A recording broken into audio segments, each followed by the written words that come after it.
How are bullet trains made? Do they manufacture these long, sleek, high-speed marvels in one piece? Or do they assemble them like Legos? How many people does it take to make a bullet train? And how long does the process take? What about the tracks? How are those made? And what's inside the massive train stations that serve as portals to high-speed rail networks? All of these questions and more will be answered in today's episode of How It's Made. In this series, we explore the intricate processes behind everyday objects and marvel at the ingenuity and hard work that goes into their creation. From the smallest electronics to the largest vehicles, we uncover the fascinating details that make these items possible. So, sit back, relax, and join us as we delve into the inner workings of some of the most impressive feats of manufacturing in the world. One thing you may not realize is that building a bullet train is an extremely complex and lengthy process. First, you have to lay the tracks, which can take months or even years, depending on the length and complexity of the line. You also need to build stations, depots, maintenance facilities, and other infrastructure, which adds to the time and cost of building a bullet train. There are several types of bullet trains, but for the purpose of this video, we'll focus on high-speed emus or electric multiple units.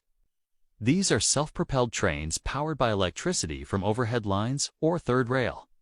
They typically have multiple cars coupled together with a locomotive at each end, so they can travel in both directions without turning around. Now let's talk about how bullet trains are manufactured. We'll use an example from Japan because it's one of the countries that makes the best and most efficient bullet trains. The famous Shinkansen network.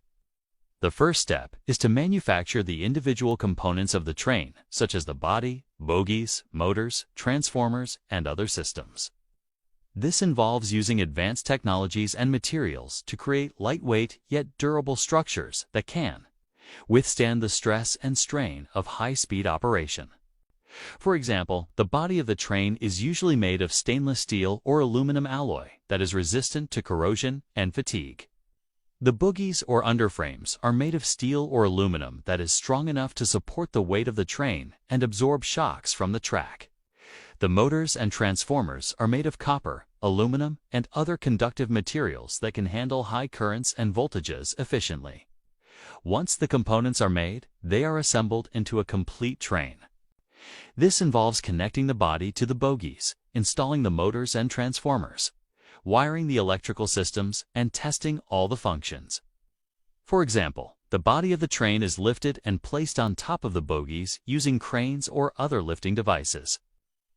The motors and transformers are mounted on the bogies and connected to the power supply. The electrical systems are tested to ensure that they are working properly. This assembly process requires skilled workers who can follow blueprints and specifications, use tools and equipment safely and efficiently, and troubleshoot any problems that arise. After the train is assembled, it undergoes rigorous testing to ensure that it meets the required standards of safety, reliability, and performance. This includes static and dynamic tests, as well as tests for various systems such as the braking system, HVAC system, and communication system. If the train passes the tests, it is certified and ready for operation. The entire manufacturing process of a bullet train can take anywhere from 6 months to 2 years, depending on the model and technology involved. It also involves a lot of coordination and communication among different teams and departments, as well as with suppliers and customers. This is because building a bullet train is not only a technical challenge, but also a business and logistical one. Bullet trains are expensive to buy and maintain, so they need to be made with precision and quality.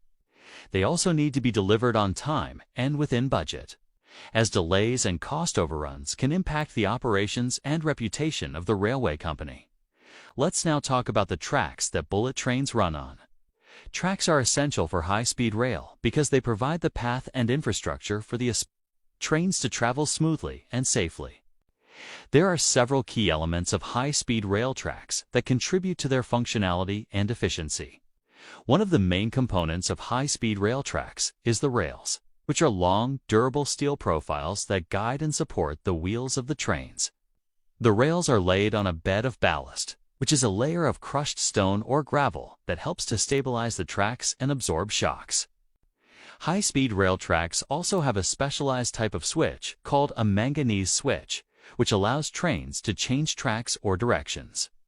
These switches are designed to handle the higher speeds and heavier loads of bullet trains. And they are typically made of manganese steel, which is a strong and durable material that can withstand wear and tear. Another important aspect of high-speed rail tracks is the signaling system, which uses signals and sensors to control the movement of trains and ensure that they operate safely and efficiently. High-speed rail tracks typically use a centralized traffic control system that allows for remote monitoring and management of the entire network. The signaling system also includes automatic warning devices such as automatic train protection (ATP) and emergency brake systems that can alert drivers of potential hazards or errors and apply the brakes automatically if necessary.